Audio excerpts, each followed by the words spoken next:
The gaming sector has experienced rapid and transformative changes in recent years, driven by technology advancements, changing consumer preferences, and the global nature of the industry. The rise of mobile gaming has changed the landscape, with titles such as Among Us, Genshin Impact, and PUBG Mobile achieving global popularity.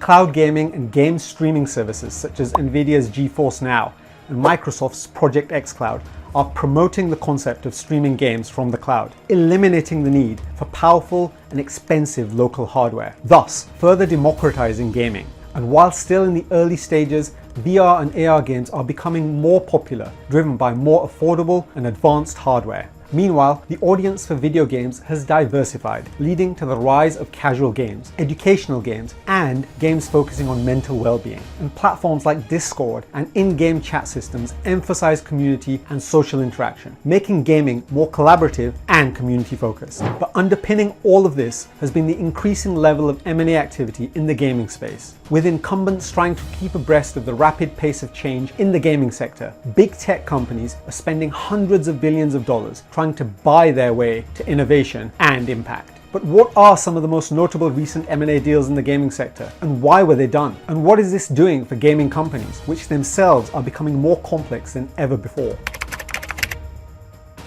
The amount that's been spent on M&A in the gaming sector continues to increase, with some blockbuster deals that will no doubt change the gaming landscape forever. But the change from some of these high-value deals will not only change gaming companies, but will also impact technology and media companies, who are all vying for a piece of the gaming action. So who is being acquired, and who is doing the buying, and why? Well-known Japanese video game company Sega, which was a major competitor in the console market in the 80s and 90s with systems like the Sega Master System, and which had Sonic the Hedgehog as its mascot, has recently acquired Rovio, the Finnish game developer best known for its Angry Birds franchise. The all-cash deal, which was worth $775 million, is a fantastic result for Rovio, which was near bankruptcy at one point, and was only rescued by the successful development of the Angry Birds game. The acquisition by Sega was a strategic move to strengthen Sega's position in the mobile gaming market, given Sega had historically been more dominant in the console and arcade gaming space. The deal also allowed Sega to expand its own IP portfolio, and with the Angry Birds franchise, they are buying into one of the most recognized brands in mobile gaming. Acquiring this lucrative IP opens possibilities for cross-branding with other Sega IP like Sonic the Hedgehog. Sega also has growing TV and movie ambitions, and Rovio itself is no stranger to cross-licensing projects. Sega has previously confirmed around a dozen movie adaptations of its games, so it likely views properties like the Angry Birds movie and Angry Birds tunes as compatible with those efforts. Finally, there is continuous revenue being generated from the Angry Birds series through in-game purchases and ads, and Sega can tap into this steady revenue stream, further diversifying its own earnings. The Savvy Games Group is a games and esports company owned by the Public Investment Fund of Saudi Arabia.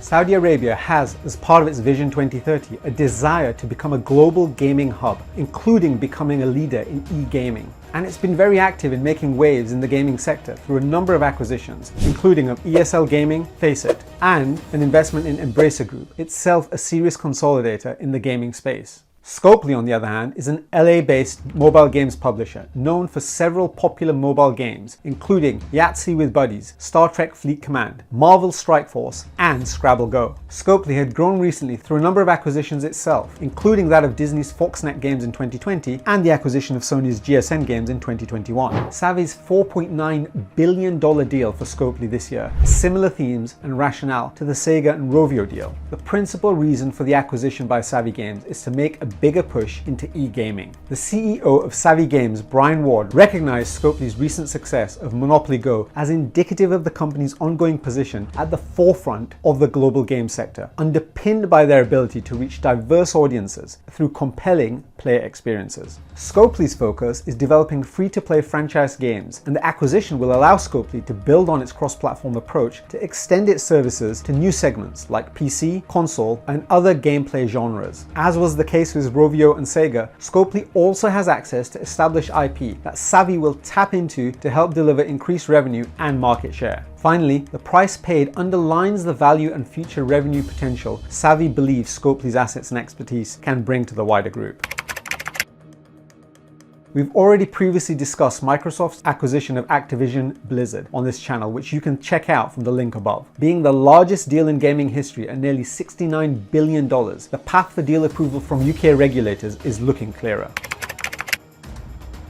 The final deal I wanted to discuss was Take-Two's acquisition of Zynga. Take-Two is a major American video game publisher that was established in 1993 and owns some of the most significant labels in gaming, such as Rockstar Games, which itself owns franchises including Grand Theft Auto, Red Dead Redemption, Max Payne, and it also owns 2K Games, which publishes a variety of sports games like the NBA 2K series, as well as titles such as BioShock, Borderlands, and Civilization. Take-Two is known for its groundbreaking storytelling and technical achievements, especially as a result of the Rockstar acquisition it made. Zynga, on the other hand, is a social game developer and is well known for pioneering popular Facebook-based games and mobile titles such as Farmville, Words with Friends, and Mafia Wars. Zynga has itself acquired multiple smaller game companies to expand its game portfolio and talent base, and successfully adapted to industry shifts by focusing on mobile gaming experiences. Take-Two's $12.7 billion acquisition of Zynga in 2022 was primarily driven by Take-Two's aim to bring its games to the mobile platform,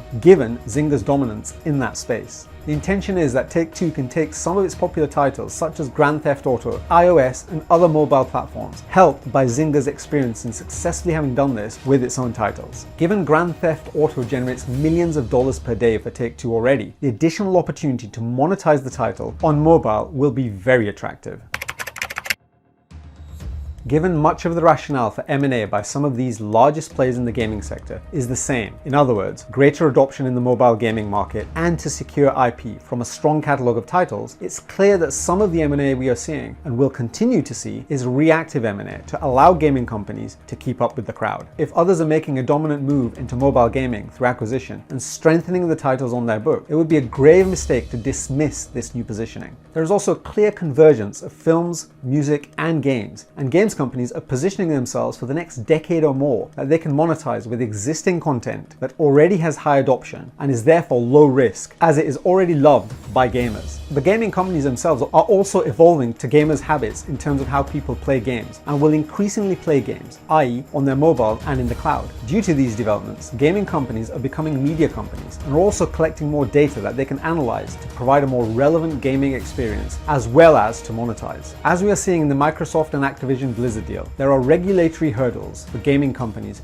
to address, and these will only increase as the boundaries of entertainment get further blurred. But we can expect more activity in this sector as novel platforms such as Web3 and the metaverse open new ways to reach and monetize users. The innovation and consolidation in the gaming sector is not likely to slow down anytime soon.